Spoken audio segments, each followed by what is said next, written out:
Bonjour tout le monde, j'espère que vous allez bien. Je suis Léa Wisteria et je suis costumière. Ici, je vous parle de couture, de costumes historiques et fantastiques et tout ce qui va autour. Alors, aujourd'hui, je viens vers vous avec un projet assez important. Et oui, je vais participer à un bal de fantaisie en Normandie et il faut que je me fasse une robe qui va avec. Enfin, une robe pour l'occasion plutôt. Ouais. Je vous avais demandé en octobre votre avis sur Instagram. N'hésitez pas à me follow là-bas si vous le souhaitez. C'est lea.wisteria, comme ici, je crois. Et vous étiez à 69% à avoir voté pour le cosplay de la robe verte d'Alicent Hightower dans House of the Dragon. Donc House of the Dragon, c'est le préquel de Game of Thrones. C'est une série télévisée inspirée de l'univers de George R. R. Martin. Et ça parle de la guerre civile et dynastique des Targaryen. Un épisode dans l'histoire du monde qu'il a créé, qu'il appelle la danse des dragons. Et donc ça fait très très longtemps que je veux faire cette robe. Et en fait, depuis que la saison 1 est sortie, donc c'était je sais plus quand, et donc je vais vous expliquer comment je vais m'y prendre. C'est parti!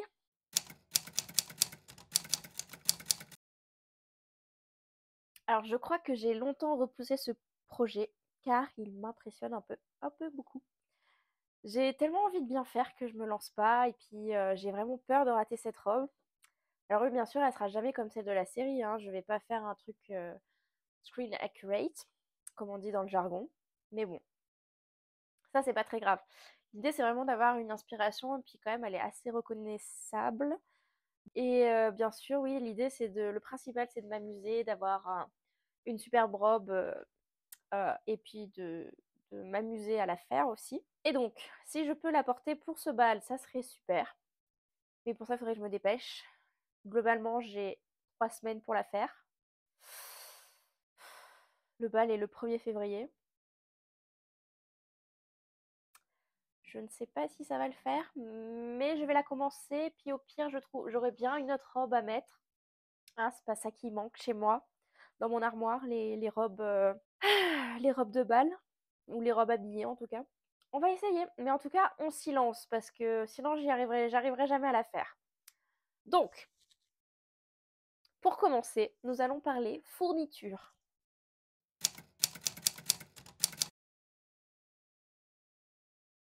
J'ai décidé d'utiliser un patron du commerce, enfin, un patron indépendant plutôt. Au lieu de draper la robe, ça va me faire gagner du temps et puis je suis pas très très forte en fait en drapage. Draper, oui, bref. Donc j'ai acquis il y a longtemps le patron de la robe dans une boutique Etsy qui s'appelle Halo's Ace. Je suis pas sûre de la prononciation, hein, désolée. Et du coup, voilà, donc ce patron. C'est un patron en anglais qui n'a pas beaucoup de taille. Je crois qu'il fait du 4 au 10, donc c'est-à-dire du 34 au 38-40. C'est vraiment très peu. Et je l'ai fait imprimer en format A0 par Patent for You. Il faut faire attention car ce patron n'inclut pas les marges de couture. Je vous le dis parce que je suis du genre à ne pas m'en rappeler. Donc de vous le dire, ça me permettra de ne pas me tromper à la coupe, hein. Et ouais, je pense que c'est un patron assez compliqué parce qu'il n'y a pas beaucoup d'explications. Il faut déjà avoir des notions de couture pour le faire, pour le réaliser. Et voilà, donc je ne le conseillerais pas pour des débutants. Et en plus, bon. Mais sinon, c'est un patron de très grande qualité parce que je sais que la personne qui l'ait fait est très, très forte et la plupart de ces patrons ont de très bonnes reviews. Nous allons passer à la chose qui fâche, le tissu. Donc pour le tissu, c'est là que ça se complique, hein, car j'ai seulement 5 mètres de cette sublime viscose damassée ou jacquard, je sais pas exactement, que j'ai trouvé sur un site malheureusement fermé depuis. Donc je ne sais plus exactement comment il s'appelait, mais je crois qu'on peut la retrouver un peu partout. C'est la viscose que proposait Belen dans son kit d'une blouse que je ne me rappelle plus le nom. Bref, voilà. Et donc, le problème c'est que j'ai 5 mètres. Et je pense que mon patron demande plus. Et parce que il y a beaucoup de tissu dans la jupe et dans les manches. Les manches, elles traînent par terre, je vous rappelle, enfin presque. On va croiser les doigts et bah, je vous montrerai comment ça se passe pour la coupe. Et aussi, bah, tant pis pour les raccords, il n'y aura pas de raccord sur cette robe. J'ai quand même essayé de faire un truc joli pour le milieu, au moins, pour le centre de la robe. Quoique il y a une ouverture, donc je sais pas. Enfin, bref. Donc comme vous avez pu le voir, je vous remonte quand même. C'est un tissu qui tire un peu vers le bleu, hein. C'est un vert qui tire un peu vers le bleu. C'est pas un vert totalement émeraude. Mais bon, ça fera l'affaire, je pense. Par contre, comme c'est une viscose, c'est un tissu très très fluide. Bon, ça se voit pas très bien, mais il est très fluide. Mais j'ai deux trucs, c'est pour ça. Il est très très fluide. Je me demande s'il faudrait pas que je l'entoile. Mais du coup, si je l'entoile, avec quoi? Thermocollant? Est-ce que je le triple avec un autre tissu? Affaire à suivre, hein, on verra bien, mais je pense qu'il va falloir que je l'entoile. Je suis en train de me dire, peut-être avec la doublure, peut-être que j'en aurai assez, parce que de toute façon, il faudrait... Ouais. Ou alors avec un autre tissu plus épais. Je ne sais pas. Cette vidéo est un peu... c'est un peu le chaos, hein. Bref. Donc, pour la doublure des manches, parce qu'il faut bien que ces manches pop. J'ai cette soie doupionnée. Ah, vous voyez, il y a quand même une différence de couleur, hein. Celle-là, elle est vraiment vert émeraude. Alors que l'autre...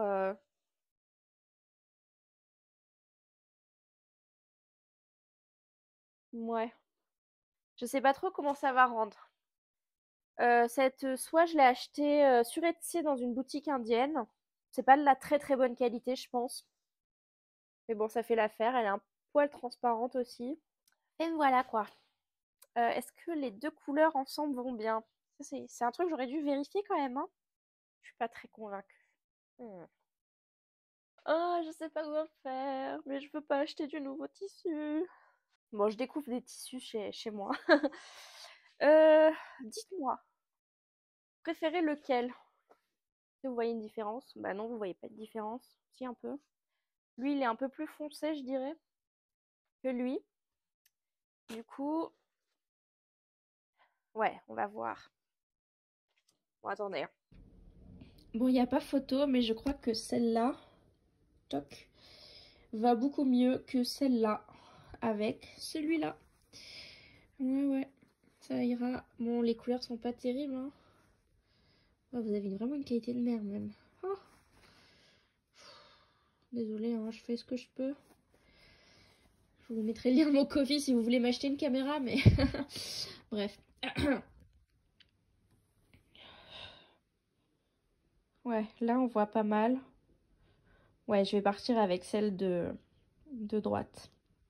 Et sinon, j'ai aussi acheté des petits filigranes pour décorer, pour les décorations sur le décolleté. Donc il y a des sortes de trucs comme ça sur le décolleté et sur les manches aussi. Donc voici.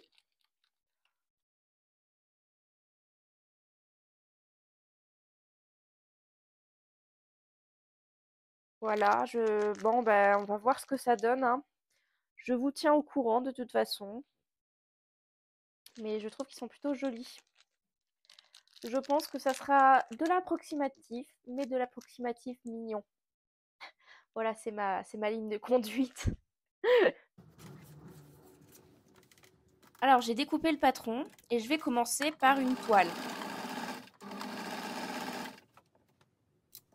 La toile, c'est très important car cela permet de vérifier la taille et l'ajustement du patron sans pour autant couper dans le précieux tissu qui coûte cher ou qui est en petite quantité. Comme ici, on n'a vraiment pas beaucoup de tissu. Donc, je fais ça dans un tissu qu'on appelle du tissu, de la toile de patron, toile à patron. C'est une toile de coton toute simple, pas teinte ni rien. Donc c'est pour ça qu'elle a un côté un peu écru. Et voilà, donc j'assemble très grossièrement, je ne fais pas de finition ou quoi, c'est juste pour voir comment ça me va. Mais j'ai mis quand même une fermeture éclair pour pouvoir la fermer correctement. Parce que je sais que j'ai déjà eu des petits problèmes par rapport à ça. Voici la toile.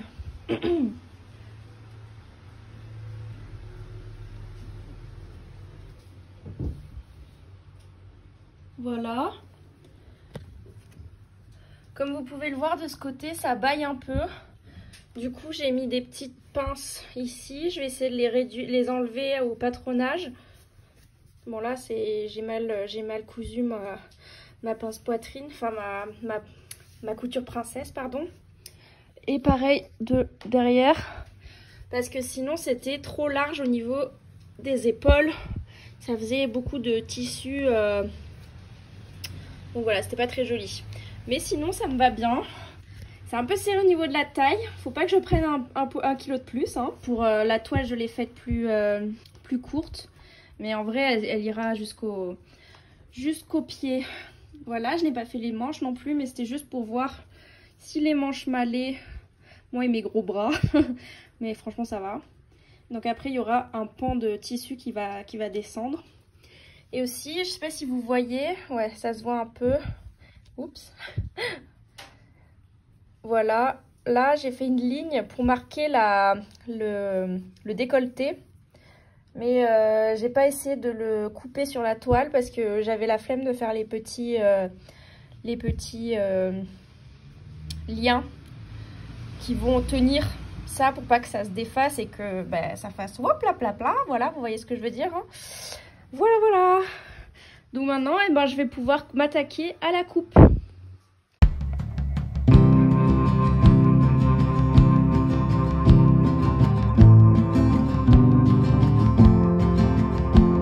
Donc je vous retrouve un autre jour et j'ai coupé toutes mes pièces. J'ai pas pu filmer, je vous ai juste fait un petit preview de la coupe, mais j'ai pas pu me filmer en train de couper parce que j'avais pas mon trépied avec moi à l'atelier. Mais bon, mais voilà, c'est fait. J'ai coupé le tissu, il y avait pile ce qu'il fallait comme pour en termes de tissu, parce que je vous avais dit que j'avais un peu peur de pas avoir assez. En fait, non, ça allait. C'était topi top. Je pense que je me suis trompée encore avec les yards et les mètres, c'est pas pareil. Et du coup, quand ils te disent 6 yards, en fait, 5 mètres, ça va, ça suffit. Voilà, j'ai coupé la doublure aussi. Et en fait, ce que j'ai fait, c'est que j'ai triplé les parties de la robe en elle-même, pas les manches, parce qu'elles vont être doublées et retournées, donc une façon, comment on appelle ça? Façon bagline en anglais, c'est plus facile. Je sais pas la traduction française, mais bon. Bref, qu'est-ce que je disais? Oui. Donc en fait, j'ai triplé mes pièces de robe. Donc devant, côté et dos. Il y a deux côtés. Pour donner plus de maintien à la robe. Pour qu'elle soit plus... comment dire? Qu'elle ait plus de gueule, quoi. Qu'elle ne tombe pas toute parce que c'est de la viscose et du coup, ça n'a pas beaucoup de tenue. Donc ce que j'ai utilisé, c'est la doublure des manches, qui est un taffetas de soie du Pionnet. Donc ça, c'est la doublure. Et en fait, ce que j'ai fait, c'est que j'ai surjeté les deux ensemble pour que ça fasse une et même pièce. Et c'est ça qu'on appelle triplé, en fait. C'est d'utiliser deux épaisseurs de tissu comme une seule. Donc ça, c'est le côté intérieur. Et ça, c'est l'extérieur. Et la pièce que je vous montre là, c'est le côté devant, je crois. Oui. Ou côté dos, je ne sais plus. Donc voilà, et puis c'est très long. Je pense que c'est un peu trop long par rapport à moi, mais je recouperai, j'égaliserai au moment de l'ourlet. Voilà, et puis maintenant, il manque plus qu'à y aller, à assembler. Si d'abord, il faut que je marque l'écran sur mes pièces. Donc l'écran de couture, ça permet de faire coïncider les pièces, surtout dans les coutures princesses, c'est très important. Parce que les coutures princesses, c'est des coutures arrondies. Et du coup, c'est un peu une tannée. Donc l'écran permet de rendre ça un peu plus facile. Et donc pour ça, je vais prendre ma petite craie qui est là. Et je vais faire un petit trait au niveau du cran. Et je vais reporter l'écran du patron sur les pièces de tissu. Voilà.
Ok, alors je vous retrouve quelques jours après.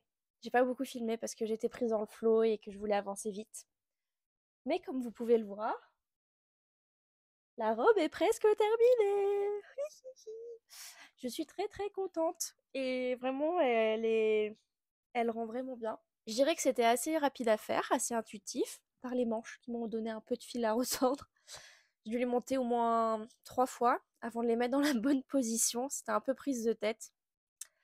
La robe originale a des manches inférieures dans un beau brocart. Moi, je pensais les faire dans un tissu uni parce que j'avais que ça. Mais finalement, après avoir demandé à mes amis, je pense que je vais les laisser comme ça et partir sur une manche 3/4 avec l'avant-bras découvert parce que c'est très joli aussi. Puis si jamais je veux la faire plus screen accurate pour une convention ou quoi, je pourrais toujours rajouter les manches parce que je les ai déjà découpées. Manque plus qu'à les ajouter à la robe. Alors, il me reste des choses à faire, bien sûr. Donc, elle n'est pas finie. Il me reste à faire les finitions de l'encolure. Donc, je sais pas encore si je le fais au biais ou avec une parmenture. J'ai un peu la flemme de couper une parmenture, je vous avoue, mais j'ai peur que le biais, ça déforme l'encolure. Donc, on va voir. Et l'ourlet du bas. Puis, je m'attaque aux décorations. Il faut que j'achète un galon type passementerie. Je vais voir si je peux trouver mon bonheur chez Fil 2000, par exemple, pour border les manches et l'encolure. Et ensuite, il n'y aura plus qu'à coudre les filigranes en métal.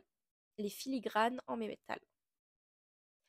Mais je vais arrêter cette vidéo ici, car elle commence à être un peu longue et j'ai déjà pas mal assez parlé comme ça. Merci énormément d'avoir regardé cette vidéo. J'espère qu'elle vous a plu et qu'elle vous a donné envie de voir la suite, car ce n'est pas fini. Il y aura une deuxième vidéo et donc j'espère finir cette robe pour la porter au bal du 1er février.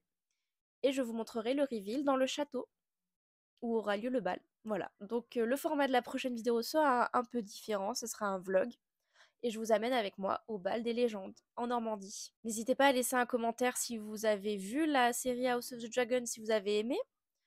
J'adore lire vos commentaires, n'hésitez pas à me dire ce que vous pensez de cette robe aussi. Et on se retrouve bientôt pour une nouvelle vidéo. En attendant, je vous souhaite une bonne journée et surtout une bonne couture.